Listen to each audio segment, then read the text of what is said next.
So you're in Santa Ana, you fight maybe a couple MMA fights and they don't pay you any money at all. And you start realizing I need to figure out something to do to make some money for me and my family. And so what happens with your life next, Ulpiano? 2007, I was single. Like I have a girlfriend, Yeah. which is my wife today, but was like we're not married, we don't have kids, you know. And I was, I have to say this, I was living a good life because, like I was driving a Mercedes, I live in Orange County, Yeah. I Nice. travel all over the world, you know, but I have no savings, I have no future, was just living the moment because I Yeah. was young with no obligations. Okay. In 2010, my wife, my girlfriend at the time, she got pregnant. And I said, well, now things start to get serious. And I say to her, I say, She I don't got know what. pregnant. She got pregnant. You act like you didn't have No, anything to do with no, that. no. When I say she got pregnant, this was not planned. And then she broke the news, I'm pregnant. I said, yeah, now, Yeah. we have to do this. And Nice. her family, it's a very successful people. They're Yeah. lawyers. They, like they are well educated. Yeah. And at the time was just my wife with incomplete college, not married and pregnant. So it's all the wrong things that for a correct family, successful family preacher should don't do it that she was doing. Yeah. And I have to, to explain to her dad what's my plans. Because he say, what are your plans? Yeah. Yeah. What are you going to do with So my at that daughter? Right. What are you going to do exactly. with So it? Yeah. at that time it was a very common. I think even today, you find an investor, the Brazilian guys that find an investor that put the money, you do the work, and then you're partners on, Yeah. 50, Yeah. 40, whatever percentage you agree. I say, listen, I have a bunch of students that want to invest money with me because they know, because I have this little school in Santa Ana, very little, Yeah. the busiest one, 200 something students, busy. Wow.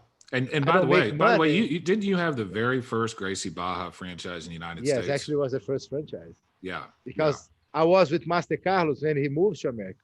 Yeah. So I was teaching in the headquarters for free.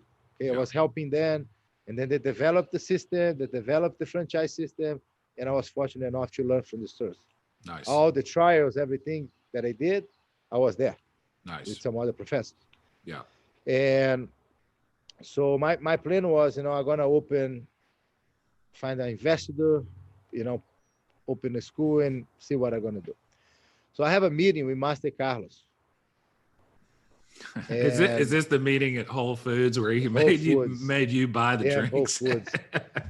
So Master Carlos, he always asks for juice. They have a bunch of vegetables. All the juice is like this, but cost like $30, Yeah. So I went through a lunch with him thinking I'm gonna ask him for the money. He's gonna give me some money. I'm gonna go home, tell my girlfriend everything is done. Yeah. So I went there, I paid for the juice, I overdrafted my account because I don't even have the money at the time. And in the end, he said, no, I don't want to be a partner, Really? I said, why? You don't trust me? He said, no, I don't need partner right now. Really? said, "Okay." Interesting. Yeah. And then he say, Were you like, you could have next. told me that before I bought you this $30 juice? yeah, but I was really thinking that he's gonna sign the check and say, here's a check. Yeah. Yeah. So he said, no. He said, why? If it's any other place in life that I will live besides Orange County, would be Houston. Really? Houston's good. Wow. Nice. I really like Houston. So why instead that you open a school right here in Orange County, why you don't move to Houston? But coincidentally, my wife's dad, he worked for Homeland Security, Yeah. He was a special agent in charge. Yeah. So he was about to retire. He lives in Houston. So they also, push us to move to Houston. Yeah. So it can be around the family. So I went home and tell my wife, listen, no money, no nothing. So I just spent the juice overdrafting. What the hell you say he would do it? Yeah. Then we're gonna figure it out. So Sophia is my wife. dad came in town and we have a meal, we have like a dinner and everything.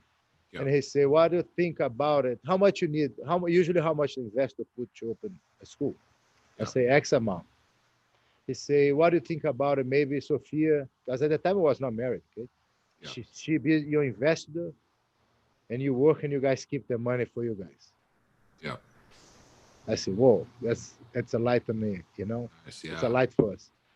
So I said, "Listen, okay, but we need to move to Houston." My wife agreed. We can move, but I need you guys to help to find a nice location because I don't know the city, Yeah. so I don't know where should we go. So they did all the demographics and everything, and they find a place in West Timer, which was our first school. Yeah. So they helping me to negotiate the lease.